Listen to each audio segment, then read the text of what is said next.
বাংলাদেশের ছবির জগৎ যেখানে আলো, ক্যামেরা আর অ্যাকশনের মাঝে গড়ে ওঠে তারকাদের জীবন, কিন্তু সেই মঞ্চেই এখন নেমে এসেছে এক অজানা অন্ধকার ছায়া। হত্যা চেষ্টা আর মামলা। দেশের জনপ্রিয় তারকাদের বিরুদ্ধে একের পর এক অভিযান।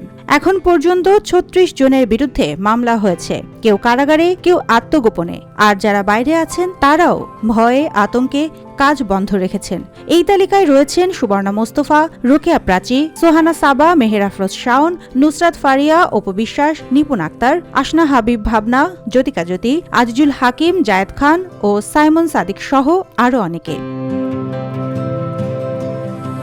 ২০২৫ সালের মার্চে ঢাকায় ১৭ তারকার বিরুদ্ধে মামলা হয় হত্যা চেষ্টার অভিযোগে। এরপর আরও ১৪ জন শিল্পীর নামে হয় আরেক মামলা। কেবল অভিনয় শিল্পী নয়, এই তালিকায় রয়েছেন গায়ক, প্রযোজক, এমনকি সাংস্কৃতিক সংগঠকও। শোবিজের মানুষরা বলছেন এটা শুধু মামলা নয়, সামাজিকভাবে হেয় করার কৌশল। শিল্পী সংঘের সভাপতি আজাদ আব্দুল কালাম বলেন, শিল্পীদের ঢালাওভাবে মামলায় জড়ানো হচ্ছে। বর্ষিয়ান অভিনেতা আবুল হায়াতের প্রশ্ন, রাজনৈতিক পরিচয়ের কারণে কাউকে হয়রানি কি ন্যায্য?